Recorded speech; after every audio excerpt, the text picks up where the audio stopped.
إن الحمد لله نحمده ونستعينه ونستغفره ونعوذ بالله من شرور أنفسنا ومن سيئات أعمالنا من يهده الله فلا مضل له ومن يضلل فلا هادي له وأشهد أن لا إله إلا الله وحده لا شريك له وأشهد أن محمدا عبده ورسوله فإن أصدق الحديث كتاب الله وخير الهدي هدي محمد صلى الله عليه وسلم وشر الأمور محدثاتها وكل محدثة بدعة وكل بدعة ضلالة وكل ضلالة في النار وبعد அன்புள்ள சகோதரர்களே, இன்றைய ஜும்மா பிரசங்கத்திலே இன்றைய காலத்திலே குறிப்பாக தமிழ் பேசும் மக்களுக்கு மத்தியில் ஏற்பட்டிருக்கக்கூடிய ஒரு குழப்பமான இந்த நிலைமையை முன்னிறுத்தி ஒரு சில உபதேசங்களை இந்த இடத்திலே நான் முன்வைக்கலாம் என்று நினைக்கின்றேன். இது இன்றைய சூழ்நிலையை ஒட்டி பேசப்படுகின்ற தலைப்பாக இருந்தாலும் கூட பொதுவாக இன்றைய காலத்திலே அது எந்த மொழியை பேசக்கூடியவர்களாக இருந்தாலும் அப்படி ஒரு நடைமுறையை கையாளுவது எல்லோருக்கும் பொருத்தமாக இருக்கும் என்பதை நான் குர்ஆன் சுன்னாவுடைய ஆதாரங்களிலிருந்து இந்த இடத்திலே உங்களுக்கு மத்தியில் ஞாபகப்படுத்தலாம் என்று நினைக்கிறேன். அன்புள்ள சகோதரர்களே, அதற்கு ஒரு முன்னுரையாக ஒரு விஷயத்தை நான் சொல்லிக்கொள்ளலாம் என்று நினைக்கிறேன். ரசூலுல்லாஹி ஸல்லல்லாஹு அலைஹி வஸல்லம் அவர்களுடைய மரணத்திற்கு பின்னால் நபித்தோழர்கள் தங்கள் மேல் ஏற்றுக்கொண்ட ஒரு பாரிய பொறுப்பு என்னவென்றால், ரசூலுல்லாஹி ஸல்லல்லாஹு அலைஹி வஸல்லம் அவர்கள் எதை சொன்னார்களோ, எதை செய்தார்களோ, எதை மார்க்கம் என சொல்லி தந்தார்களோ அதில் எந்த காரணம் கொண்டும் நாங்கள் மாற்றத்தை ஏற்படுத்தக்கூடாது, எந்த சூழ்நிலையிலும் நாங்கள் எந்த ஒரு மாற்றத்தையும் அதில் ஏற்படுத்திவிடக் கூடாது என்பதில் தங்களது, அதாவது ஆப்பிரிக்காவுடைய ஐரோப்பாவுடைய எல்லைகள் வரைக்கும் வளர்ந்திருந்த இஸ்லாமிய ஆட்சியை கவிழ்ந்தாலும் சரி, ரசூலுல்லாஹி ஸல்லல்லாஹு அலைஹி வஸல்லம் அவர்களுடைய ஒரு செயலை, ஒரு ஏவலை மாற்றுவதற்கு தயாராக நபித்தோழர்கள் இருக்கவில்லை. அதற்கு காரணம், இஸ்லாம் என்பதுதான் எமது பிரதான இலக்கு. இஸ்லாத்தை நடைமுறைப்படுத்தத்தான் அல்லாஹு தஆலா ஆட்சியை தந்திருக்கிறான்.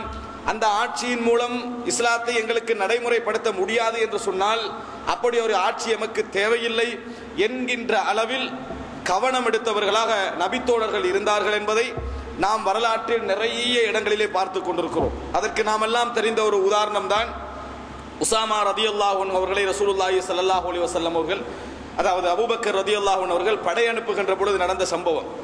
ரசூலுல்லாஹி ஸல்லல்லாஹு அலைஹி வஸல்லம் அவர்கள் அந்த இளம் வயது நபரை, 17-16 வயது, இந்த நபித்தோழரை ஒரு படைக்கு தளபதியாக நியமித்து விட்டு மரணிக்கிறார்கள். ஆனால் நபித்தோழர்களுக்கு மத்தியில் இவரை தலைமையாக வைத்தது சம்பந்தமாக ஒரு சில நபித்தோழர்கள் என்ன செய்தார்கள், அதிருப்தி தெரிவித்தார்கள். காரணம், இளம் வயது, அனுபவம் படைத்த எத்தனையோ பேர் இருந்து கொண்டிருக்க இவரை தலைவராக அனுப்பினால் நிலை என்னவாகும் என்று அவர்கள் யோசித்தார்கள். அவர்களுடைய சிந்தனை அப்படி போனது. அவர்கள் யோசித்ததில் மனிதன் என்ற அடிப்படை எடுத்துக்கொண்டால் நாமும் அவ்வாறு யோசிக்கத்தான் செய்வோம். அந்த நேரத்திலே அன்சாரிகளில் ஒரு சிலர் உமர் இப்னுல் கத்தாப் ரலியல்லாஹு அன்ஹு அவரிடத்தில் இந்த விஷயத்தை சொல்கிறார்கள். ரசூல் ஸல்லல்லாஹு அலைஹி வஸல்லம் ஏதோ ஒரு நோக்கத்துக்கு தலைவராக வைத்தார்கள், இப்பொழுது மரணித்து விட்டார்கள். அபூபக்கர் ரலியல்லாஹு அன்ஹு அவர்களை நீங்கள் இப்பொழுது தலைவராக இருக்கிறீர்கள், அவரை நிறுத்திவிட்டு இன்னொருவரை தலைவராக போடலாம் என்பதற்காக அபூபக்கர் ரலியல்லாஹு அன்ஹு அவர்கள் யாருடைய ஆலோசனையை கூடுதலாக விரும்புவாரோ அந்த உமர் இப்னுல் கத்தாப் ரலியல்லாஹு அன்ஹு அவர்களை அழைத்து அன்சாரிகளில் ஒரு சிலர் ஆலோசனை சொல்லி போய் என்ன செய்கிறார்கள், உமர் இப்னுல் கத்தாப் ரலியல்லாஹு அன்ஹு அவர்களே அபூபக்கர் ரலியல்லாஹு அன்ஹு இடத்திலே பேசுகிறார்கள்.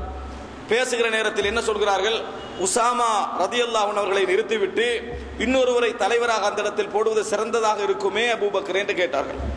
உண்மையில் உலக நியாயங்களை எடுத்து பார்த்தீர்கள் என்று சொன்னால், எமது சிந்தனை அடிப்படையில் நம்ம எடுத்து பார்ப்போம் என்று சொன்னால் அந்த இடத்தில் மனது என்ன சொல்கிறது, உசாமா சிறிய வயது என்கின்ற நேரத்தில், எத்தனையோ காலித் இப்னு வலீத் போன்ற தலைவர்கள் இருக்கிற நேரத்தில் உசாமாவை நிறுத்தி விடுவது ஒரு பிரச்சனை அல்ல என்று மனசு சொல்கிறது. ஆனால் நபித்தோழர்களுடைய சிந்தனையில் அந்த பார்வை இருக்கவில்லை. அவர்களுக்கும் எங்களை விட சில நியாயங்களை பார்க்க தெரியும். யுத்தங்களை நம்ம வரலாறுகளாக கேட்டவர்கள் தான், அனுபவம் படைத்தவர்கள் அல்ல. ஆனால் அவர்கள் அனுபவம் படைத்தவர்கள். அவர்களுக்கு தெரியும், ஜாகிலிய காலத்திலும் யுத்தம் செய்திருக்கிறார்கள், இஸ்லாத்திலும் யுத்தம் செய்திருக்கிறார்கள். நபிகளாரல்ல அவர்களுக்கு யுத்தத்தை அறிமுகப்படுத்தியது. அவர்கள் இயற்கையிலேயே வீரர்களாகத்தான் இருந்தார்கள். ஆனால் அவ்வளவு பின்புலம் இருந்தும் கூட உமர் இப்னுல் கத்தாப் அதை சொன்ன நேரத்தில் அபூபக்கர் ரலியல்லாஹு அன்ஹு அவர்கள் அப்படியே மேலெழுந்து கோபத்தோடு உமர் இப்னுல் கத்தாபுடைய தாடியை பிடித்து அவஹபில் தய்யபனல் கத்தாப், உமரே புத்தி போய்விட்டதா, உமரே புத்தி போய்விட்டதா, இஸ்தஅமலஹு ரசூலுல்லாஹி ஸல்லல்லாஹு அலைஹி வஸல்லம் வ தஅமுருனி அன் அன்ஸிஹு, நியமித்தவர் அல்லாஹ்வுடைய தூதர், என்னை அகற்றுமாறு சொல்கிறீர்களா என்றுதான் அபூபக்கர் ரலியல்லாஹு அன்ஹு அவர்கள் கேட்டார்கள். இஸ்தஅமலஹு ரசூலுல்லாஹி ஸல்லல்லாஹு அலைஹி வஸல்லம் வ தஅமுருனி அன் அன்ஸிஹு, நியமித்தவர் அல்லாஹ்வுடைய தூதர், என்னை அகற்றுமார்கள் சொல்கிறீர்களா, அவ ஹபில் தய்யபனல் கத்தாப், உமரே புத்தி போய்விட்டதா உங்களுக்கு என்றுதான் கேட்டார்கள். அவர் புத்தியோடு தான் சொன்னார். ஆனால் என்ன கேட்டார்கள், சுன்னாவை உடச் சொல்வது போலதான் பார்த்தார்கள். இபாதத்துடைய விஷயம் அல்ல அது. ஆனால் நபி அவர்கள் நியமித்த இடத்தில் இன்னொருவரை நியமிப்பதற்கு அவர்கள் தயாராக இருக்கவில்லை. இன்னொருவரை நியமிப்பதற்கு அவர்கள் தயாராக இருக்கவில்லை. இன்னொரு வகையை நீங்கள் யோசித்து பாருங்கள். அபூபக்கர் ரலியல்லாஹு அன்ஹு அவர்கள் தனக்கு பின்னால் ஆட்சியாளராக உமர் இப்னுல் கத்தாப் ரலியல்லாஹு அன்ஹு அவர்களை என்ன செய்கிறார்கள், நியமித்து விட்டு போகிறார்கள். நியமித்து விட்டு, அதாவது அபூபக்கர் ரலியல்லாஹு தனக்கு பின்னால் யார் பொருத்தமாக வர வேண்டும் என்பதற்காக வசியத்து செய்து விட்டு போகிறார்கள். உமர் இப்னுல் கத்தாப் தான் என்ன செய்ய வேண்டும், ஆட்சிக்கு வர வேண்டும் அப்படி என்று சொல்கிறார்கள். அன்புள்ள சகோதரர்களே, இதையும் நாம் யோசித்து பார்க்க வேண்டும். தலைவராக யார் பொருத்தம் அப்படி என்று நாம் யோசிப்போம் என்று சொன்னால் நாம் எதை யோசிப்போம் தெரியுமா? மனிதன் என்ற அடிப்படையில் உமர் இப்னுல் கத்தாப் ரலியல்லாஹு அன்ஹு அவர்கள் கடும் போக்குள்ளவர் நமக்கு தெரியும். எந்த விஷயத்தையும் உறுதியாக அணுகுவார் என்று தெரியும். அதற்காக வேண்டி அவரிடத்தில் நளினம் மென்மை என்ற பகுதி இருக்கவில்லை என்பது அர்த்தமல்ல, அல்லது நிர்வகிக்க தெரியாதவராக இருந்தால் அர்த்தம் அல்ல. ஆனால் அவருடைய இந்த பகுதி மேலோங்கி இருப்பது தெரியும். அங்கே அபூ உபைதா ரலியல்லாஹு அன்ஹு அவர்கள் இருக்கிறார்கள். எத்தனையோ நளினமான நாம் வரலாற்றிலே பார்க்கக்கூடிய உஸ்மான் ரலியல்லாஹு அன்ஹு அவர்கள் இருக்கிறார்கள். இருக்க அபூபக்கர் ரலியல்லாஹு அன்ஹு அவர்கள் உமரை ஆட்சியை நியமிக்கிறார்கள். அப்பொழுதும் கூட சில நபித்தோழர்கள் கேள்வி கேட்டார்கள், தஸ்தக்லிஃபுஹு, அவரை நீங்க ஏதாவது இஸ்திக்லா பண்றீங்களா, ஆட்சியில் வைக்க போறீங்களா, வகத் அரஃப்த ஷித்தத்தஹு, அவருடைய கடுமை உங்களுக்கு தெரியும் தானே, அவருடைய போக்கு உங்களுக்கு தெரியும் தானே, அவரை நீங்கள் நியமித்து விட்டு போகிறீர்களா என்று கேட்டார்கள். அன்புள்ள சகோதரர்களே, அந்த நேரத்திலும் அபூபக்கர் ரலியல்லாஹு அன்ஹு அவர்கள் சொன்ன பதில் என்ன தெரியுமா?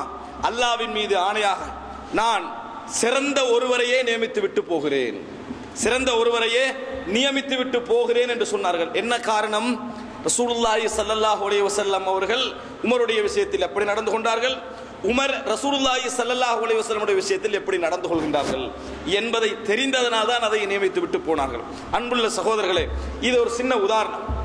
எதற்காக நான் இதை சொல்கிறேன் என்று சொன்னால், தங்களது தலைக்கு மேலால் குர்ஆன் சுன்னாவை அவைகள் எந்த விதமான பிசகுமின்றி பாதுகாக்க வேண்டும் என்கின்ற ஒரு பெரிய ஒரு கருணை, அதாவது கரிசனை செலுத்தக்கூடிய ஒரு சமுதாயத்தை தான் அல்லாஹு தஆலா நபியின் தோழராக என்ன செய்தான், தெரிவு செய்தான். இன்னும் சொல்ல போனால் நபிகளாருக்கு முந்தைய எத்தனையோ நபித்தோழர்கள், ஒவ்வொரு நபிக்கும் தோழர்கள் இருப்பார்களே, அந்த நபித்தோழர்களுடைய வரலாறு எடுத்து பார்த்தீங்க சொன்னால், முஹம்மதுடைய தோழர்களை அலைஹிஸ்ஸலாத்து வஸ்ஸலாம், முஹம்மதுடைய தோழர்களை அல்லாஹு தஆலா பாராட்டியது போன்று எந்த தோழர்களையும் பாராட்டவில்லை. ஃபிரௌனுக்கு எதிராக நீ வேண்டிய தீர்ப்பை என்ன செய், எடுத்துக்கொள், வேண்டிய முடிவை எடுத்துக்கொள், உனக்கு மாறுகை வெட்டினாலும் பரவாயில்லை என்று சொன்ன சமுதாயம் கடலுக்கு முன்னால் இருக்கிற நேரத்தில் என்ன சொன்னார்கள்? மூசா அலைஹிஸ்ஸலாத்துடைய தோழர், கால அஸ்ஹாபு மூசா, மூசாவுடைய தோழர்கள் அப்படின்னா என்ன? மூசாவுடைய நபி தோழர்கள் அர்த்தம். நபி மூசாவுடைய தோழர்கள், அந்த சஹாபாக்கள், அவர்களுடைய சஹாபாக்கள் என்ன சொன்னார்கள்? இன்னால முத்ரகூன், நாங்கள் அகப்பட்டு கொண்டோம் என்று சொன்னார்கள். நாங்கள் அகப்பட்டு கொண்டோம். அந்த நேரத்தில் தனித்து பேச வேண்டி இருந்தது மூசா அலைஹிஸ்ஸலாம். எப்படி சொன்னார்கள்? கல்லா இன்ன மஅய ரப்பி சயஹ்தீன், அவ்வாறல்ல, என்னோடு எனது இறைவன் இருக்கிறான் என்று சொன்னார்கள். ஆனால் நபியின் தோழர்களை பற்றி அல்லாஹு தஆலா சொல்லுகின்ற பொழுது அப்படி அவர்கள் சொல்லவில்லை. அல்லாஹு தஆலா என்ன சொல்கிறான்? முஹம்மதுர் ரசூலுல்லாஹ் வல்லதீன மஅஹு அஷித்தாஉ அலல் குஃபார் ருஹமாஉ பைனஹும். அல்லாஹு தஆலா சொல்கிறான், முஹம்மது அல்லாஹ்வுடைய தூதர், அவரோடு இருப்பவர்கள் காவிர்களோடு கடுமையாக நடப்பார்கள், மூமின்களோடு கருணையாக நடப்பார்கள் அப்படி என்று அல்லாஹ் ரப்பல் ஆலமீன் பாராட்டினான். அன்புள்ள சகோதரர்களே, தோழர்களுக்குள்ள வித்தியாசத்தை பாருங்கள்.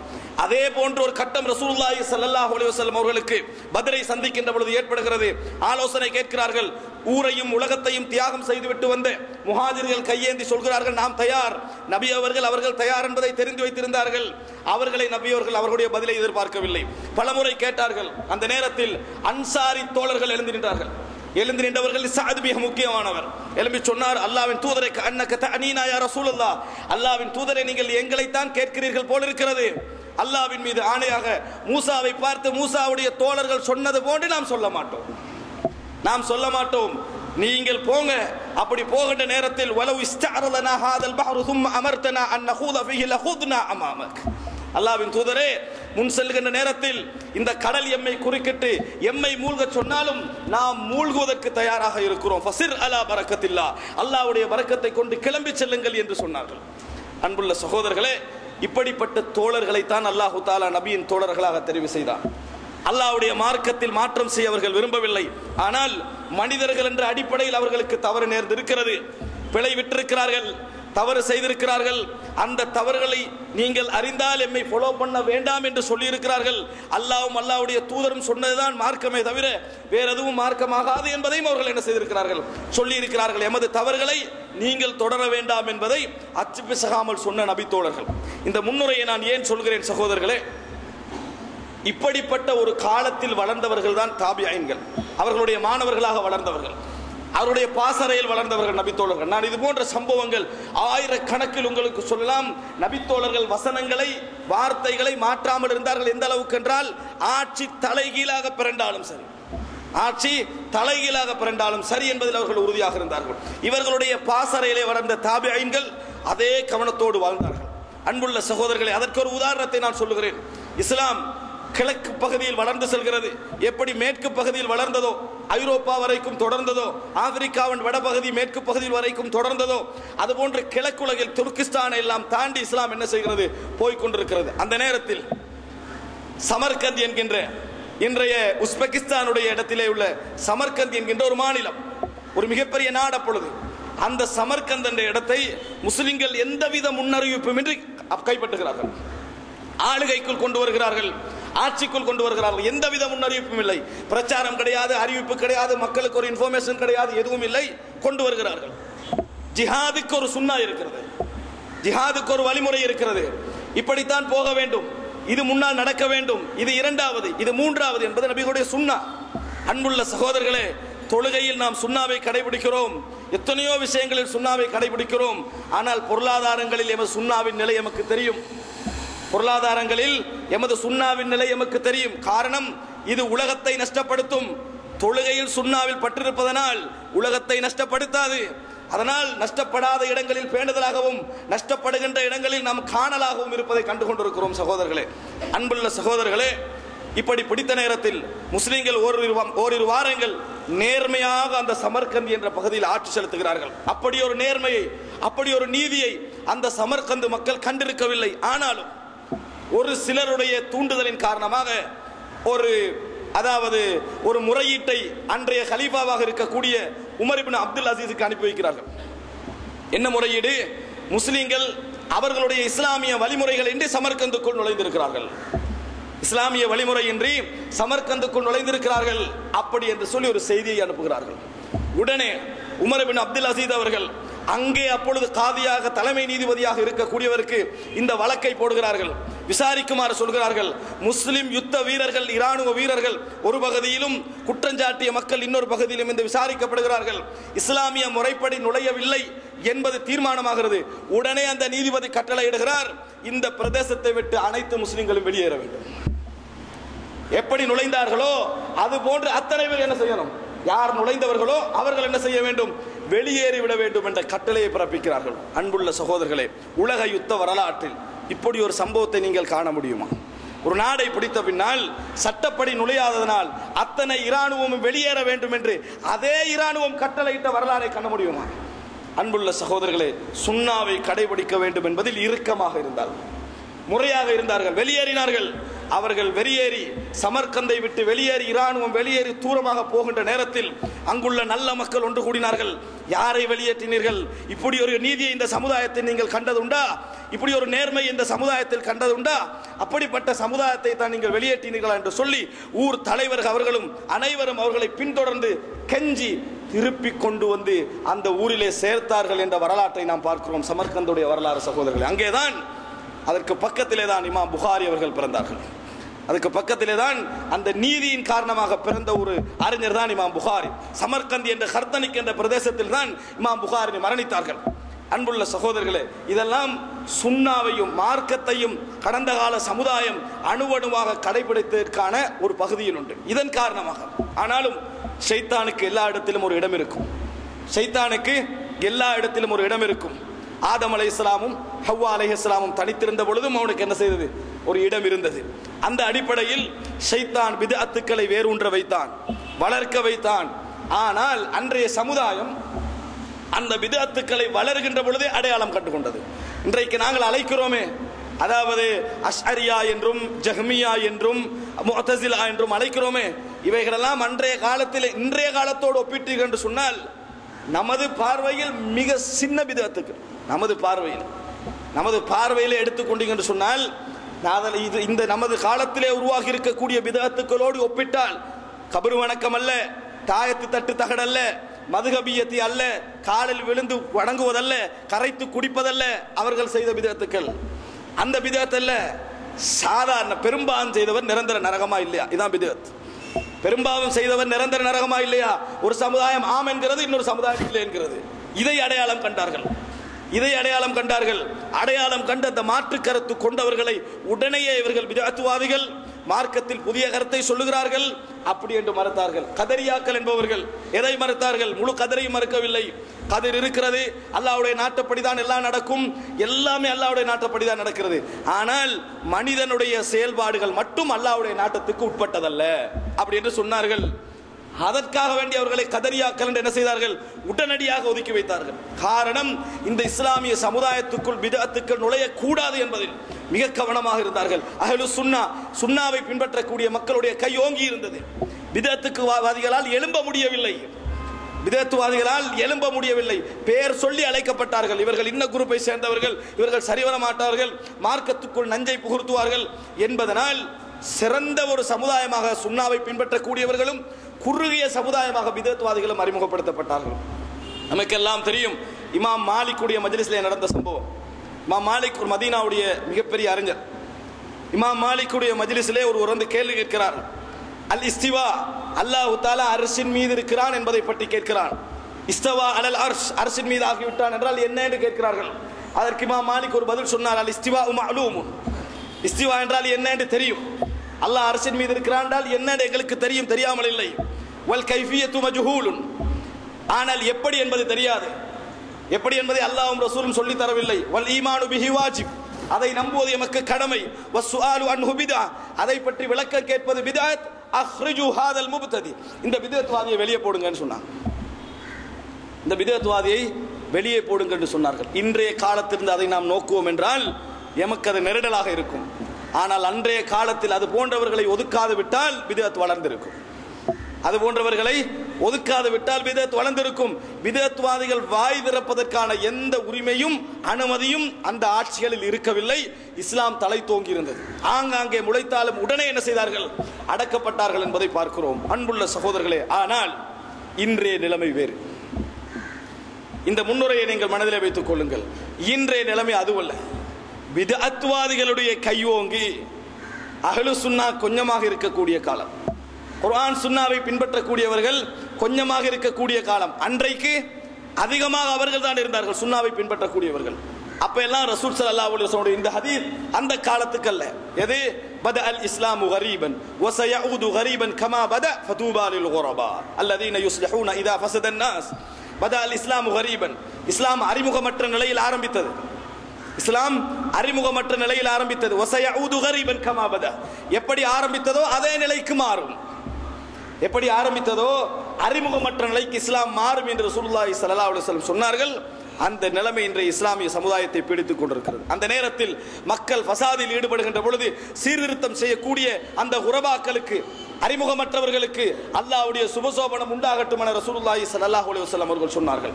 அன்புள்ள சகோதரர்களே, அப்படிப்பட்ட ஒரு காலத்திலே நாம் வாழ்ந்து கொண்டிருக்கிறோம். இந்த காலத்திலே வாழக்கூடிய நாம் பல விஷயங்களை எமது அடிப்படைகளாக புரிந்து கொள்ள வேண்டும். இல்லை என்றால் தவறிலே இருக்கக்கூடிய மக்களுக்கு, தவறாக புரிந்து கொண்ட மக்களுக்கு நாம் சிறந்த முறையில் ஒரு செய்தியை எடுத்து வைத்து விட முடியாது. அதில் மிக முக்கியமானது, வழிகேடு எவ்வளவு பவராக இருந்தாலும் சரி, இஸ்லாமிய சமுதாயத்தில் தவறாகி போனவர்கள், தவறாக புரிந்து கொண்டவர்கள், எப்படிப்பட்ட நிலையை அடைந்தவர்களாக இருந்தாலும் சரி, நளினத்தை விட்டுவிடக்கூடாது. நளினம் என்கின்ற பகுதியை, மென்மை என்கின்ற பகுதியை அவர்களோடு நடந்து கொள்கிற நேரத்தில், உண்மையை சொல்லுகிற நேரத்தில், எடுத்து வைக்கிற நேரத்தில் நளினம் என்பதை எமது இறுதி மூச்சு வரைக்கும் இழந்துவிடக்கூடாது. இது முதல் விஷயம் என்பதை மனதிலே பதிய வைத்துக் கொள்ள வேண்டும். நளினம் இன்றைய நாளில் வாஜிப், மிக முக்கியமான அம்சம். ரசூலுல்லாஹி ஸல்லல்லாஹு அலைஹி வஸல்லம் சொன்னார்கள், இன்ன ரிஃப்க, இந்த ரிஃப்க் என்பது இருக்கிறது, நளினம் என்பது இருக்கிறது, மா ஹாலத ஷைஅன் இல்லா ஸானஹ், எதோடு கலந்தாலும் அதை அழகுபடுத்தி விடும். வமா ஃபாரக ஷைஅன் இல்லா ஷானஹ், எதை பிரிந்தாலும் அதை அசிங்கப்படுத்தி விடும் என்று சொன்னார்கள் ரசூல் ஸல்லல்லாஹு அலைஹி வஸல்லம். ஸைன் அழகு எதில் இருக்கும்? நளினத்திலே இருக்கும். ஷைன் அலங்கோலம், அசிங்கம் எதிலே இருக்கும்? கடும் தன்மையிலே என்ன செய்யும்? இருக்கும். கடும் தன்மை பிரயோகிக்க வேண்டிய சில இடங்கள் இருக்கின்றன, அதையும் நாம் நளினமான முறையில் பிரயோகிக்கலாம். அன்புள்ள சகோதரர்களே, எனவே இன்றைய நூற்றாண்டில் இமாம் மாலிக் இப்னு அனஸ் அந்த நூற்றாண்டில் கடைபிடித்ததை நம்மளால் இங்கே என்ன செய்ய முடியாது? கடைபிடிக்க முடியாது. இமாம் மாலிக் இப்னு அனஸ் செய்தது குர்ஆன் சுன்னா அடிப்படையிலான விஷயம் அல்ல, அன்றைய சூழலுக்கு அவர் நடந்து கொள்ள வேண்டிய முறை அது. இன்றைய சூழலில் அஹ்ரிஜு ஹாதல் முப்ததி, இந்த பிதத்வாதியை வெளியே போடுங்கண்டா 4 பேர் தான் நிற்பாங்க. யாருக்கும் உங்களுக்கு என்ன செய்யலாது? தவா செய்ய முடியாது, மார்க்கத்தை செய்ய முடியாது, சொல்ல முடியாது. இஸ்லாம் அப்படி சொல்லவும் இல்லை. இஸ்லாம் அப்படி சொல்லும். ஆனால் சில பொழுதுகளில், சில சூழல்களில் நாம் அதை கடைபிடித்தாக வேண்டும். அதனால்தான் அதை அன்றைய நேரத்தில் என்ன செய்தார்கள்? கடைபிடித்தார்கள். அன்புள்ள சகோதரர்களே, இன்றைய காலம் நளினம் மிக முக்கியம். ஃபிர்அவுன் ஒரு கொடுங்கோலனாக இருந்த நேரத்தில் தான் அல்லாஹ் தஆலா என்ன சொல்கிறான்? அவர்களுக்கு கௌலன் லய்யினா, கௌலன் பலீகா, எடுபடக்கூடிய வார்த்தைகளை சொல்லுங்கள், நளினமான வார்த்தைகளை பிரயோகியுங்கள் என்று உலக கொடுங்கோலனுக்கு அல்லாஹ் தஆலா என்ன செய்தான்? குர்ஆனிலே உபதேசம் செய்தான். அதனால் வழி தவறிய மக்கள் என்று நாம் யாரை அடையாளம் காண்கிறோமோ, அவர்கள் எந்த பிரிவை சேர்ந்தவர்களாக இருந்தாலும் சரி, எந்த கொள்கையை சேர்ந்தவர்களாக இருந்தாலும் சரி, எமது இஸ்லாம் அவர்களுடைய சகோதரத்துவத்தோடு அவர்களை இணைத்து வைத்திருக்கிறது. ஈமான் என்ற சகோதரத்துவம் அவர்களுக்கும் எங்களுக்கு மத்தியில் உண்டு. சலாம் சொல்வது கடமை, ஜனாசாவை விசிட் பண்ணுவது கடமை, நோயாளியாக இருந்தால் பார்ப்பது கடமை, விருந்து அழைத்தால் போவது கடமை. அப்படி இருக்கிற அந்த உறவு இருக்கின்ற வரைக்கும், அவர்களுக்காக நாங்கள் குரல் கொடுக்க வேண்டிய கடமை இருக்கின்ற வரைக்கும், அவர்களுடைய வடிகேடுகளை உபதேசிக்கின்ற பொழுது, எடுத்து வைக்கின்ற பொழுது, இயன்ற அளவில் மனிதன் அடிப்படையில் எல்லோருக்கும் ஓர் இறங்க செஞ்சிடும், கோபம் வர வேண்டி வரும். ஆனால் இயன்ற அளவில் நாம் கடைபிடித்து நளினத்தை கடைபிடிக்கின்ற போக்கை உருவாக்கி கொள்ள வேண்டும். உருவாக்கினால் ஹக்கு என்பது தகீலுன் அலன் நுஃபூஸ், உண்மை உள்ளத்துக்கு பாரமானது. புரிந்து கொள்ளுங்கள், உண்மை இருக்கிறதே அது எப்பொழுதும் உள்ளத்திற்கு பாரமானது. நீங்கள் எதிரான கருத்திலே இருந்தால் உள்ளத்துக்கு உண்மை பாரமானது. எங்களது அணுகுமுறை அதை இன்னும் பாரமாக்கி விடக்கூடாது. எமது அணுகுமுறை அதை இன்னும் பாரமாக்கிவிடக் கூடாது என்பதை நாம் புரிந்து கொள்ள வேண்டும். அன்புள்ள சகோதரர்களே, ஒரு காபிர் துவா கேட்டுவிட்டு, ஒரு மனிதர் அதாவது பள்ளிக்கு வந்து விட்டு துவா கேட்டுவிட்டு சொன்னாரே, அல்லாஹும்ம ரஹம்னி வ முஹம்மத வலா தர்ஹம் அனா அஹதா. ஒரு மனிதர் வந்தார், பள்ளியில் ஒன்றுக்கு வந்துட்டு போறாரு, ரசூலுல்லாஹ்வோட நடைமுறை பார்த்துட்டு என்ன சொன்னாரு? அல்லாஹும்ம ரஹம்னி வ முஹம்மதா வலா தர்ஹம் அனா அஹதா. எனக்கும் முஹம்மதுக்கும் மாத்திரம் ரஹமத்து செய், வேறு யாருக்கும் ரஹமத்து செய்து விடாதே என்று சொன்னார். என்ன காரணம்? அணுகுமுறை, நளினம். அவரை போன்ற ஒரு முஅல்லிமை, கற்றுக் கொடுக்கக்கூடியவர்களை நான் காணவில்லை, அவரை போன்று இரக்கமானவரை காணவில்லை என்று சொல்வதை நாங்கள் பார்க்கிறோம். ஆக அன்புள்ள சகோதரர்களே, நாங்கள் இன்றைய கால சூழல் எந்த விதத்துவாதியை நீங்கள் சந்தித்தாலும் சரி, எவர்களை சந்தித்தாலும் சரி, அவர்களோடு மார்க்க விஷயத்தை விளங்கப்படுத்துகின்ற நேரமா, எடுத்து வைக்கின்ற நேரமா, எந்த நளினமான முறையை கடைபிடித்தால் அவர்களுக்கு இந்த விஷயத்தை விளங்கப்படுத்தலாம். நளினம் என்பது விட்டுக் கொடுப்பது அல்ல, உண்மையை மறைப்பது அல்ல, சொல்லாமல் இருப்பது அல்ல. சொல்ல வேண்டும், சொல்லப்பட வேண்டிய உண்மை நமக்கு சொல்ல முடியாத சூழ்நிலையாக இருந்தாலும் சொல்ல வேண்டியது கடமை. ஆனால் நளினமான முறையில், அவரது உள்ளத்தை பண்படுத்தக்கூடிய முறையில், அவர் சிந்திக்க வைக்க வேண்டிய நிலையில், அந்த நிமிடம் சிந்திப்பதை நாம் எதிர்பார்க்க முடியாது. எந்த தவறிலே இருப்பவரை அந்த நிமிடம் எவரும் சிந்திக்க மாட்டார்கள். ஆனால் செய்தியை பதிந்து விட்டால் ஒரு சூழல் அவனை சிந்திக்க வைக்கும், ஒரு சந்தர்ப்பம் அவனை சிந்திக்க வைக்கும், ஒரு சந்தர்ப்பம் அவனை புரிய வைக்கும். அதனால் நாம் வழிகேடு, கொள்கை தவறு என்று கருதக்கூடிய யாரை கண்டாலும் சரி, மார்க்கத்தை அவர்களுக்கு எடுத்து வைக்கிற நேரத்தில், அது குடும்பத்திலே இருக்கலாம், ஊரவர்களாக இருக்கலாம், உறவர்களாக இருக்கலாம், யாராக இருந்தாலும் சரி, அவர்களுக்கு கட்டாயம் இந்த நளினம் என்கின்ற முறையை நாம் என்ன செய்ய வேண்டும்? கடைபிடிக்க வேண்டும். ரசூலுல்லாஹி ஸல்லல்லாஹு அலைஹி வஸல்லம் தாயியாக போகின்றவர்களுக்கு சொன்னார்கள், யஸ்ஸிரு வலா துஅஸ்ஸிரு, இலகுபடுத்துங்கள், கஷ்டப்படுத்த வேண்டாம். இலகுபடுத்துங்கள், கஷ்டப்படுத்த வேண்டாம். சுபசோபனம் கூறுங்கள், கடும்போக்கை கையாள வேண்டாம், ஆசை வையுங்கள் என்று ரசூலுல்லாஹி ஸல்லல்லாஹு அலைஹி வஸல்லம் அவர்கள் என்ன செய்தார்கள்? இந்த மாதிரி சொல்லி அனுப்பினார்கள் என்ற செய்தியை பார்க்கிறோம். ஆக அன்புள்ள சகோதரர்களே, இன்றைய சூழலில் நாம் கடைபிடிக்க வேண்டிய ஒரு பிரதானமான அம்சமாக தஅவா களத்தில் எமக்கு முரண்பட்ட கருத்துள்ளவர்களோடு நடக்கின்ற பொழுது, செய்திகளை எத்தி வைக்கின்ற பொழுது நளினத்தை பிரதானப்படுத்திக் கொள்வோம். இது குஃபுர், இது வழிகேடு, இது ஷிர்க் என்கின்ற பாரதூரமான நிலைகளாக அது இருந்தாலும் அதை திருத்த வேண்டிய நோக்கத்தில் நாம் அவரோடு பேசுவதனால் ஷிர்க்கை புரிய வைக்க நளினத்தை கடைபிடிப்போம், குஃபரை புரிய வைக்க நளினத்தை கடைபிடிப்போம். நிச்சயமாக மூமின்களில் யாரும், முஸ்லிம்களில் யாரும் நரகத்தை தேர்ந்தெடுத்த அந்த வழிகேடுகளை செய்யவில்லை, நரகம் போக வேண்டும் என்பதற்காக அவைகளை செய்யவில்லை. நல்லது என்று நினைத்து என்ன செய்கிறார்கள், செய்து கொண்டிருக்கிறார்கள். இதான் தீன் என்று நினைத்து என்ன செய்கிறார்கள், செய்து கொண்டிருக்கிறார்கள். அதனால் பிடிவாதம் பிடிக்கிறார்கள். சில பொழுதுகளில் ஹக்கிலே இருப்பவர்களை கொல்வது நன்மை என்று நினைக்கிறார்கள். என்ன காரணம்? அவர்கள் அதை பாத்தில் என்று நினைப்பது. அதனால் அவர்களோடு நளினத்தை கடைபிடிப்பது இந்த தஅவா களத்திலே உண்மையை மக்களுக்கு கொண்டு போய் சேர்க்க ஒரு இலகுவான சூழலை ஏற்படுத்தும். அல்லாஹ் ரப்புல் ஆலமீன் அந்த மனோநிலையை அனைவருக்கும் தந்தருள் பாலிப்பானாக. அன்புள்ள சகோதரர்களே, இன்றைய இந்த சூழ்நிலையில் நாம் கடைபிடிக்க வேண்டிய இரண்டாவது நிலை என்ன தெரியுமா? தீர்ப்பு வழங்கல், ஃபத்வா. மார்க்க விஷயத்தில் தீர்ப்பு வழங்குவது இருக்கிறது. நான் என்ன சொல்கிறேன் என்றால், எந்த தீர்ப்பு மார்க்கத்தில் சரியா பிழையாண்ட தீர்ப்பு அது ஒரு புறம். ஒருவரை காபிர், வழிகேடு, முஸ்ரிக், நரகவாதி, சொர்க்கவாதி என்கின்ற இந்த தீர்ப்பு இருக்கிறது, அதை நாம் எல்லோரும் கையில் எடுத்து விடக்கூடாது. நாம் எல்லோரும் கையில் எடுத்து விடக்கூடாது. காரணம் என்ன தெரியுமா? ஒரு விஷயத்தை குஃப்ர் என்று தீர்மானிப்பதற்கும் அதை செய்பவரை காபிர் என்று தீர்மானிப்பதற்கு டிஃபரெண்ட் இருக்கிறது. ஒரு விஷயத்தை குஃப்ர் என்று தீர்மானிப்பதற்கும் அதை கடைபிடிப்பவரை காபிர் என்று தீர்மானிப்பதற்கும் இடையில் என்ன செய்கிறது? வித்தியாசம் இருக்கிறது. உதாரணமாக, இஸ்லாம் ஒரு முஃமினை கொலை செய்வதை குஃப்ர் என்று சொல்கிறது. ஆனால் அம்மார் பின் யாசிர் ரலியல்லாஹு அன்ஹு கொலை செய்தது ஒரு முஸ்லிமை தான். காலித் இப்னு வலீத் ரலியல்லாஹு அன்ஹு கொலை செய்தது முஸ்லிம்களை தான். எப்பொழுது? படை தளபதியாக இருக்கின்ற பொழுது, முஸ்லிம்களுடைய படை தளபதியாக இருக்கின்ற பொழுது காலித் இப்னு வலீத் என்ன செய்தார்? சில முஸ்லிம்களை கொண்டார். சில காரணமாக அம்மார் பின் யாசிர் ரலியல்லாஹு அன்ஹு அவர்கள் லா இலாஹ இல்லல்லாஹ் முஹம்மதுர் ரசூலுல்லாஹ் சொன்ன பிறகு என்ன செய்தார்? ஒரு மனிதனை கொண்டார். நபி அவர்கள் கேட்டார்கள், இதயத்தை பிளந்தா பார்த்தீர்கள் என்று கேட்டார்கள். ஆனால் மரண தண்டனை என்ன செய்யவில்லை, நிறைவேற்றவில்லை. அன்புள்ள சகோதரர்கள், அதனால் ஒருவருக்கு ஒரு காபிர் என்று தீர்ப்பு வழங்குதல், முஸ்ரிக் என்று ஒரு மனிதரை பார்த்து தீர்ப்பு வழங்குதல் இருக்கிறதே பாரதூரமான ஒரு விஷயம். இரண்டில் ஒன்று நடக்கும். ரசூலுல்லாஹி ஸல்லல்லாஹு அலைஹி வஸல்லம் சொன்னார்கள், யாராவது ஒருவரை மன் ரமா பில் குஃப்ரி அவில் ஃபிஸ்க் அவில் நிஃபாக் அவ் பில் ஃபிஸ்க் அவில் நிஃபாக், யாராவது ஒரு குஃப்ர் அல்லது அவர் ஃபாசிக், பாவி அல்லது நயவஞ்சகன் என்று தீர்ப்பு சொல்லி அவர் அப்படி இல்லாது விட்டால் யாருக்கு திரும்பும்? சொன்னவரின் பக்கமே திரும்பிவிடும்.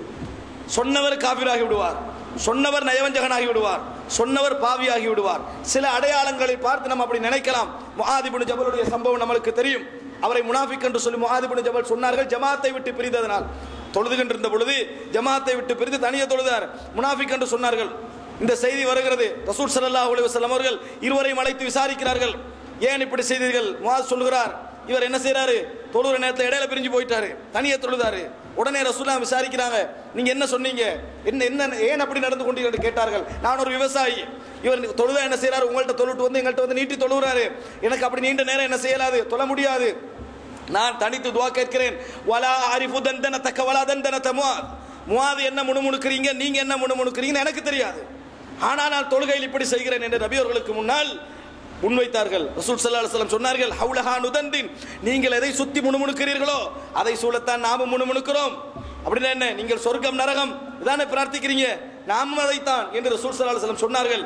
அந்த நேரத்தில் சொன்னார்கள் அந்த மனிதர், நான் நயவஞ்சகனா இல்லை என்பதை ஒரு சூழல் எனக்கு நிரூபிக்கும் என்று சொல்லி அவர் போய்விட்டார். அன்புள்ள சகோதரர்களை, ஒரு ஜிஹாது களம், சுஹதாக்கள் கொண்டு வரப்படுகிறார்கள். கொண்டு வரப்பட நேரத்தில் அந்த விவசாயி மனிதரும் அதில் கொல்லப்பட்டிருக்கிறார். ரசூலுல்லாஹி ஸல்லல்லாஹு அலைஹி வஸல்லம் முஆத் இப்னு ஜபலிடத்திலே கேட்டார்கள், மா ஃபஅல சாஹிபுக், உங்கள் தோழருக்கு என்ன நடந்தது? அஸ்தக்ஃபிருல்லாஹ். முஆத் இப்னு ஜபல் என்ன சொன்னார்கள்? அஸ்தக்ஃபிருல்லாஹ். யார் நயவஞ்சகன் என்பதை யார் தீர்மானிப்பது சகோதரர்களே? முடியாது. ஏனென்றால் ஒரு மனிதன் ஒன்றை குஃப்ர் என்று நினைத்து, நல்லது என்று நினைத்துக் கொண்டு சில நேரத்தில் ஒரு குஃப்ரை செய்ய வாய்ப்பு இருக்கிறது. புகாரில் வரக்கூடிய செய்தி நாம் பார்க்கிறோம். மௌத்தாகிற நேரத்தில் தன் மக்களை எல்லாம் அழைத்து, நான் செய்திருக்கின்ற பாவத்தை அல்லாஹ், பாவத்திற்காக அல்லாஹ் என்னை பிடித்தான் என்று சொன்னால், லா இன் கதிரல்லாஹு அலைய லா யுஅذிபன்னி லா யுஅذிபன்ன அஹதம் மினல் ஆலமீன், அல்லாஹ் என்னை பிடித்தான் என்று சொன்னால் உலகத்தில் யாருக்கும் கொடுக்காத வேதனை என்ன செய்வான்? கொடுப்பான். அதனால் ஃபைதா அனமித்து ஃபஹுதூனி ஃபஹர்ரிகூனி ஃபத்ரூனி ஃபிர்ரியா, நான் மரணித்து விட்டால் என்னை எரித்து காட்டிலே அப்படியே வீசி விடுங்கள். அல்லாஹ் தஆலா என்னை பிடிக்க மாட்டான். குஃப்ர் இல்லையா? எழுப்ப மாட்டான் என்று சொல்வது குஃப்ர் இல்லையான்னு கேட்கிறேன். இஸ்லாத்தை விட்டு வெளியேறிய கொள்கை இல்லையா? ஆனால் மறுமை நாளில் அல்லாஹ் ரப்புல் ஆலமீன் அவரை எழுப்புவான். ஏன் இப்படி செய்தாய் என்று அல்லாஹ் தஆலா கேட்பான். ஹஷீதுக யா ரப், என் பாவத்தின் மூலம் நீ என்னை தண்டிப்பாய் என பயந்தேன், இப்படி செய்தேன் என்று சொல்வான். அல்லாஹ் ரப்புல் ஆலமீன் சொல்வான், நீ பயந்ததன் காரணமாக உன்னை மன்னித்து சொர்க்கம் அனுப்புகிறேன், நீ பயந்ததன் காரணமாக உன்னை மன்னித்து சொர்க்கம் அனுப்புகிறேன் என்று சொல்லி என்ன செய்வான்? அல்லாஹ் ரப்புல் ஆலமீன் பதில் சொல்வான். தேவையா அன்புள்ள சகோதரர்களே, நன்மை செய்துவிட்டு நல்ல கொள்கையில் இருந்து விட்டு உண்மையை பேசிவிட்டு இன்னொருவனுக்கு குஃபர் பட்டம் கொடுத்து நரகம் போக வேண்டிய தேவை நமக்கு இருக்கிறதா நான் கேட்கிறேன். அல்லாஹ் ரப்புல் ஆலமீன் மன்னிப்பை கையில் வைத்திருக்கக்கூடியவன், தீர்ப்பை கையில் வைத்திருக்கக்கூடியவன். எந்த கொள்கை உங்களுக்கு வழிகேடு என்று படுகிறதோ அதை வழிகேடு என்று சொல்லுங்கள், எது குஃபர் என்று படுகிறதோ அதை குஃபர் என்று சொல்லுங்கள், எது பிதஅத் என்று படுகிறதோ பிதஅத் என்று சொல்லுங்கள். நீங்கள் படித்த பின்னால் ஆனால் இவர் பிதஅத்வாதி என்பதையோ அவர் காபிர் என்பதையோ ஒருவரை பார்த்து முஸ்ரிக் என்பதையோ கையில் எடுத்து விட வேண்டாம். அதை சொல்லுவதனால் இன்றைக்கு எந்த பிரயோசனமும் கிடையாது. காரணம், இஸ்லாமிய ஆட்சி இல்லை தண்டிப்பதற்கு, தண்டனை கொடுப்பதற்கு இஸ்லாமிய ஆட்சி இல்லை. ஆனால் குஃபரை சொல்லுங்கள், இது தலாலத், இது குஃபர், இது பிதஅத் சொல்லிவிடுங்கள். ஆனால் அது சாஹிபை, அதை செய்கின்றவரை நாம் காபிர் என்று சொல்வதற்கு சில நிபந்தனை இருக்கின்றன, சில விதிவிலக்குகள் இருக்கின்றன. அவைகளெல்லாம் சேர்த்து தான் நாம் சொல்ல வேண்டும். காரணம், அல்லாஹ்வை ஏற்றுக்கொண்டு நபியை ஏற்காதவர்களுக்கும் நாளை மறுமையில் என்ன செய்திருக்கிறது? சில பொழுதுகளில் பரிசோதனை இருக்கிறது. காரணம், அவர்களுக்கு செய்தி எட்டவில்லை, நபி இருந்தார் என்ற செய்தி எட்டவில்லை. அல்லாஹ் அவர்களுக்கு ஒரு முறை என்ன செய்கிறான்? மறுமையிலே வைத்திருக்கிறான். அவர்களுக்கே இறைவன் சில பரிசோதனைகளுக்கு பின்னால் மன்னிப்பு வழங்க வாய்ப்பு இருக்கின்ற பொழுது மூமினாகவும் முஸ்லிமாகவும் இருந்தவருக்கு தீர்ப்பு சொல்லி நாம் நரகம் போக வேண்டிய தேவை நமக்கு இருக்கிறதா சகோதரர்களே? நினைத்து பார்க்க வேண்டும், சிந்திக்க வேண்டும். தீர்ப்பு என்பது சாதாரணமானதல்ல. அதனால் இவர் காஃபிர், இவர் முஸ்ரிக், இவர் வழிகேடர் என்று சொல்வதை விட்டுவிட்டும் ஒரு கொள்கை குஃபர் என்று நாம் படித்திருக்கிறோமா? அது குஃபர் தான். ஒரு கொள்கை ஷிர்க் என்பதை நாம் படித்திருக்கிறோமா? அது ஷிர்க் தான், அதில் சந்தேகம் கிடையாது. அதில் நளினம் காட்ட வேண்டிய அவசியம் இல்லை. அது வழிகேடு என்றால் வழிகேடு, குஃபர் என்றால் குஃபர், சந்தேகமே இல்லை. எப்பொழுது தேவை அப்பொழுது பிரயோகிக்க வேண்டும், எப்பொழுது அது தேவையோ அப்பொழுது பிரயோகிக்க வேண்டும். அன்புள்ள சகோதரர்களே, இது இல்லாது விட்டால் நாம் இன்றைய சூழ்நிலையில் இந்த மார்க்கத்தை முறையான முறையில் எடுத்து வைக்க முடியாது. இஸ்லாம் சொல்லக்கூடிய இந்த எல்லைகளை விட்டு நாம் என்ன செய்ய வேண்டி வரும்? வெளியேற வேண்டி வரும். எந்த கட்டத்திலும் இருந்தாலும் சரி. நினைத்து பாருங்கள், ஒரு மனிதர், ரெண்டு சகோதரர்கள், ஒருவருக்கு உபதேசம் செய்து கொண்டே இருக்கிறார். ஒருவர் தீயவர், ஒருவர் நல்லவர். ஆனால் அந்த நல்லவர் உபதேசம் செய்து கொண்டே இருக்கிறார். ஓரிரண்டு உபதேசம் அல்ல. நீங்கள் ஒரு மனிதனுக்கு இந்த பாவத்தை செய்யாது என்று 10 வருடம் உபதேசிக்கிறீர்கள். 10 வருடமாக செய்துவிட்டு 11ஆவது வருடம் உங்கள்கிட்ட சொல்றான், இவர் நீ கூட எனக்கு அட்வைஸ் பண்ணாத, அல்லாஹ் உனக்கு என்னைய பார்க்க அனுப்பலன்னு சொன்னா நாம் என்ன முடிவெடுப்போம்? இவன் மோசமானவன், இவன் கெட்டவன், இவ்வளவு சொல்லி திருந்தாம எனக்கு வேற கேள்வி கேட்கிறான் நினைப்போம். அதை ஒரு மனிதர் நினைத்தார். நினைத்து விட்டு சொன்னார், அல்லாஹ்வின் மீதானே அல்லாஹ் உன்னை மன்னிக்க மாட்டான், அல்லாஹ்வின் மீதானேயாக அல்லாஹ் உன்னை மன்னிக்க மாட்டான். மறுமை நாளில் அந்த 2 மனிதர்களையும் அல்லாஹ் தஆலா எழுப்பி, நான் மன்னிக்க மாட்டேன் என சத்தியம் செய்ய உனக்கு என்ன உரிமை என்று அல்லாஹ் கேட்பான். உனது பாவங்களை எல்லாம், அவனது பாவங்களை மன்னித்து உனது நன்மைகளை அழித்து விட்டேன் என்று இறைவன் சொல்லுவான். அன்புள்ள சகோதரர்களே, இது நம்மளுக்கு தேவையான்னு கேட்கிறேன். நமது அமல்கள் எல்லாம் அழிந்து போகக்கூடிய ஒரு நிலை நம்மளுக்கு தேவையான்னு கேட்கிறேன் சகோதரர்களே. தேவை கிடையாது. அவரவர்களின் பக்கம் விரலை நீட்டி கொஞ்சம் உபதேசித்துக் கொள்ளட்டும்.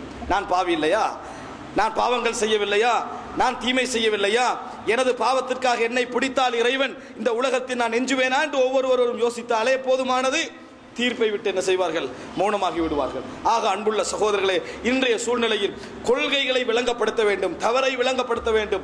தனிப்பட்ட தக்ஃபீருல் முஅய்யன், தத்லீலுல் முஅய்யன், இதை தவிர்த்துக் கொள்ள வேண்டும். தனிப்பட்ட ஒருவரை பார்த்து காபிர் என்று சொல்வதாக இருந்தால் அதற்கு பலவிதமான நிபந்தனைகளும் விதிவிலக்குகளுக்கு பின்னால் சுருத்துவமான அதற்கு பின்னால் தான் ஒருவருக்கு தீர்ப்பு என்ன செய்ய வேண்டும்? வழங்கப்பட வேண்டும். அது எமது பொறுப்பு அல்ல, எமக்கு கடமையும் அல்ல, எமக்கு அது தேவையும் இல்லை. ஒரு விஷயத்தை சொல்வது முக்கியமே ஒழிய ஆளை தக்ஃபீர் பண்றது முக்கியம் இல்லை. ஆம், நாம் தக்ஃபீர் பண்ணலாம். யாரை? இறைவன் யாரை காபிர் என்று சொன்னானோ அவரை சொல்லிவிட்டு போக வேண்டியதுதான். ஆனால் இஸ்லாமிய ஆட்சி எடுக்க வேண்டிய முடிவுகளை எல்லாம் நாம் கையில் எடுக்க வேண்டிய அவசியம் இல்லை. இதை நாம் எமது மனதிலே என்ன செய்ய வேண்டும்? பதிய வைத்துக் கொள்ள வேண்டும். கடைசியாக ஒரு செய்தியை நான் சொல்லி முடித்துக் கொள்கிறேன். அன்புள்ள சகோதரர்களே, நாம் 3வது நிபந்தனையாக, 3வது ஒரு உபதேசமாக நாம் படிக்க வேண்டிய ஒரு காலகட்டத்தில் இருந்து கொண்டிருக்கிறோம். அக்களை கொண்டு போதுமாக்கிக் கொள்கின்ற ஒரு காலகட்டத்தில் இருந்து கொண்டிருக்கிறோம். அது அரபுலகத்தில்தான், தமிழுலகத்தில்தான் அக்களை கொண்டு போதுமாக்கிக் கொள்கின்ற காலம். அக்கள் வேறு, இல்மு வேறு. அக்கள் என்பது புத்தி, இல்ம் என்பது அறிவு. அக்கள் இல்மை கொண்டுதான் சிந்திக்கும். எந்த அளவுக்கு நீங்கள் புத்திக்கு அறிவை கொடுக்கிறீர்களோ அந்த அளவு சிந்திக்கும். எந்த அளவு கொடுக்கவில்லையோ அந்த அளவுக்கு தலைகீழாக சிந்திக்கும். அல்லாஹ் தஆலா சொல்கிறான், வமா யஅகிலுஹா இல்லல் ஆலிமூன், வமா யஅகிலுஹா இல்லல் ஆலிமூன். அறிஞர்களை தவிர யாரும் இதை அக்ல் செய்து கொள்ள மாட்டார்கள், புரிந்து கொள்ள மாட்டார்கள், விளங்கிக் கொள்ள மாட்டார்கள். அக்ல் என்பது வேறு, இல்ம் என்பது வேறு. வமா யஅகிலுஹா இல்லல் ஆலிமூன். ஒரு மனிதன் அறிவே இல்லாமல் தனது மூளையால் சில விஷயங்களை முடிவெடுக்கலாம், ஆனால் எல்லா விஷயங்களையும் முடிவெடுத்து விட முடியாது. 30 மாடுக்கு 35 மாடுக்கு ஒரு மாடு ஜக்காத் நான் இப்பொழுது சொன்னால், மாட்டுடைய ஜக்காத்தை தெரிந்தவர்களால் மாத்திரம்தான் அது சரியா பிழையான்னு முடிவெடுக்கலாம். மற்றவங்க எல்லாம் என்ன முடிவெடுப்போம்? சரிதான், 30 மாடுக்கு ஒரு மாடு ஜக்காத்துன்னு முடிவெடுத்துருவீங்க.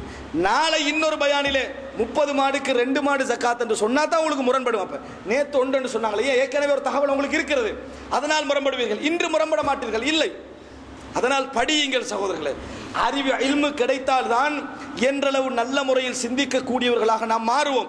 எந்த அளவு வாசிக்கிறோமோ, எந்த அளவு படிக்கிறோமோ, அப்பொழுதுதான் நம்ம ஆலிம்களாக மாறுவோம். இல்லை என்றால் நமது சொந்த மூளையை வைத்து எல்லா துறையையும் கற்பனை பண்ணி முடியும் என்றால், படித்துக்கொள்ள முடியும் என்றால், அல்லாஹ் ரப்புல் ஆலமீன் ரப்பி ஸித்னி இல்மா என்று சொல்லி இருக்க மாட்டான். வகுல் ரப்பி ஸித்னி இல்மா, யா அல்லாஹ் எனக்கு அக்களை அதிகப்படுத்தல, இல்மை என்ன செய்து அதிகப்படுத்து. இல்மு அறிவை கூர்மையாக்கும். கண்ணால் பார்க்க முடியும், கண்ணுக்கு பார்க்கின்ற ஆற்றல் உண்டு, ஆனால் வெளிச்சம் இல்லாத இடங்களில் இந்த கண்ணுக்கு பிரயோசனம் கிடையாது. எப்படி கண்ணுக்கு வெளிச்சம் தேவையோ அக்களுக்கு இல்மு தேவை, அக்களுக்கு புத்திக்கு இல்மு தேவை. இல்மு இருக்கின்ற அளவில் சரியான முறையில் சிந்திப்போம், இல்மு குறைய இருக்கிற அளவில் நாங்கள் பிழையான முறையில் சிந்திப்போம். எந்த துறையாக இருந்தாலும் இயன்ற அளவுக்கு படிக்க வேண்டும், வாசிக்க வேண்டும். இமாம் இப்னு ஹஜர் அஸ்கலானி அவர்கள் சொல்வது போன்று, மன் தக்கல்லம ஃபீ கைரி ஃபன்னிஹி அத்தா பில் அஜாயிப். தனது துறை அல்லாத இன்னொரு துறையை யார் கை வைக்கிறாரோ, அதுல பேசுகிறாரோ, தெரியாமல் பேசுகிறாரோ, அந்த துறையில் உள்ளவர்களே ஆச்சரியப்படுகின்ற விதமான தகவல்களை கொண்டு வந்து சேர்ப்பார். நான் ஒரு துறையில் இருக்கிறேன்னு வைங்க, இந்த துறையில தேவையில்லாத ஒருத்தன் பேசினான்னு வைங்களே, நான் ஆச்சரியப்படுற மாதிரி அவன் நிறைய செய்தி என்ன செய்வான் சொல்லுவான். காரணம் அவன் படிக்கல, நான் படிச்சுக்கிறதான். இதான் ஒவ்வொருத்தருக்கு உதாரணம். வைத்தியத்துறையில் படிக்காதவன் வைத்தியத்துறையை கற்பனை பண்ணி பேசினான் என்றால் வைத்தியர்கள் ஆச்சரியப்படுகின்ற செய்தியெல்லாம் கொண்டு வந்து சேர்ப்பான். மன் தக்கல்லம ஃபீ கைரி ஃபன்னிஹி அத்தா பில் அஜாயிப். இது இயற்கை. அதனால் ஒரு துறையை படிக்க வேண்டும், ஒரு இல்முக்கு ஒரு பிரயோஜனம் இருக்கிறது என்பதை என்ன செய்ய வேண்டும், தெரிந்து கொள்ள வேண்டும். அன்புள்ள சகோதரர்களை, வாசிக்கக்கூடியவர்களாக மாற வேண்டும், நளினமுள்ளவர்களாக மாற வேண்டும், தனிப்பட்ட தீர்ப்புகளை தவிர்க்க வேண்டும். இந்த இஸ்லாம், நாம் கையில் வைத்துக் கொண்டிருக்கின்ற இந்த இஸ்லாம் எங்கே இருக்காதுன்னு நினைக்கிறோமோ அங்கே கடுமையாக வளர்ந்து கொண்டு போய் கொண்டிருக்கிறது. ஒரு பெண்மணி, ஒரு கலாநிதி பெண்மணி ஒரு புத்தகம் எழுதுகிறார். ஷம்சுல்லாஹி துஷ்ரிகு அலல் கர்ப். அல்லாஹ்வின் சூரியன் மேற்குலகில் உதிக்கிறது, அல்லாஹ்வின் சூரியன் மேற்குலகில் உதிக்கிறது. அப்படின்னா என்ன? இஸ்லாம் என்ன செய்கிறது? மேற்கத்தே உலகத்தில் வளர்கிறது என்கின்ற ஒரு காபிரான பெண்மணி, ஜெர்மனிய பெண்மணி ஒரு புத்தகம் எழுதுகிறார். காலாகாலமாக புத்தகம் எழுதி இஸ்லாத்தை பற்றிய நல்ல விஷயங்கள் எல்லாம் எழுதி பல தசாப்தங்களாக 10-20 வருடங்களாக இஸ்லாமிய சமுதாயத்துடைய சிறப்பம்சங்கள் இவைகள் எல்லாம் எழுதுகிறார். அரபு நாட்டுக்கு வந்துவிட்டு மேற்கத்திய உலகத்துக்கு போகின்ற நேரமெல்லாம் இஸ்லாத்தை கடைபிடியுங்கள், இந்த நாட்டில் ஒழுக்கம் வரும், சீர்மை வரும் என்றெல்லாம் சொன்ன பெண்மணி. ஆனால் காபிராக இருந்தார்கள், காபிரான பெண்மணியாகவே இருந்தார்கள். இந்த பெண்மணி இஸ்லாத்துக்கு வர வேண்டும் என்று முஸ்லிம் சமூகத்தின் அறிஞர்கள் எதிர்பார்த்தார்கள், ஆசை வைத்தார்கள். ஆனால் வரவில்லை. அல்லாஹ் ரப்புல் ஆலமீன் கடைசி செகண்ட் வரைக்கும் அவரை குஃப்ரிலே வைத்து இஸ்லாத்தை வளர்த்தார், கடைசி நிமிடங்கள் வரை. காரணம், அவர் இஸ்லாத்துக்குள் நுழைந்திருந்தால் முஸ்லிம் என்பதற்காக பேசுகிறோம் என்ற பெயர் வந்திருக்கும். ஆனால் அந்த பெண்மணி இஸ்லாத்துக்கு வர வேண்டும் என்ற ஆசையோடு இருந்த அறிஞர்களில் ஒருவர் ஒரு நாள் ஒரு மாநாட்டில் ஒரு மேடையில் அந்த பெண்மணியை சந்திக்கக்கூடிய வாய்ப்பு ஏற்படுகிறது. நேரடியாக சந்திக்கிறார். பார்த்தார், வயது போன பெண்மணி, வயது போன ஒரு ஜெர்மனிய பெண்மணி, அதாவது கிறிஸ்தவ பெண்மணி. அவரை பார்த்து அறிமுகமாகி பின்னால் இவர் சொல்லுகிறார், அந்த பெண்மணி இடத்தில் சொல்லுகிறார், நீங்கள் இஸ்லாத்துக்கு நிறைய சேவை செய்திருக்கிறீர்கள், இஸ்லாத்தை பற்றி நிறைய எடுத்து வைத்திருக்கிறீர்கள், இஸ்லாத்துடைய அனைத்து நலவுகளையும் அறிந்து வைத்திருக்கிறீர்கள். இவைகளுக்கெல்லாம் ஒரு முடிவாக ஒரு நல்ல முற்றுப்புள்ளி உங்களிலிருந்து வெளிவந்தால் நாம் எல்லாம் சந்தோஷப்படுவோமே என்று சொன்னார்கள். என்ன என்று அந்த பெண்மணி கேட்கிறார். நீங்கள் இஸ்லாத்துக்கு நுழைவது புலவு தெரிந்து வைத்திருக்கிறீர்கள், உங்கள் முற்றுப்புள்ளி இஸ்லாமாக இருக்கக்கூடாதா என்று சொன்ன நேரத்தில் அந்த மேடையிலேயே கண்ணீர் மல்க அந்த பெண்மணி என்ன செய்தார்? அழுதார். கண்ணீர் விட்டு அந்த பெண்மணி அழுதார். கண்ணால் அப்படி நீர் மல்கியது. சொல்லிவிட்டு சொன்னார், இஸ்லாத்துக்கும் எனக்கும் இடையில் கொஞ்சம் இடைவெளி தான் இருக்கிறது என்று சொன்னார். கொஞ்சம் இடைவெளி தான் இருக்கிறது என்று சொல்லி கண்ணீர் விட்டு அந்த பெண்மணி அழுதார். ஆனால் இஸ்லாத்துக்கு வரவில்லை. அந்த நிமிடம் வரைக்கும் இஸ்லாத்துக்கு வந்திருக்கவில்லை.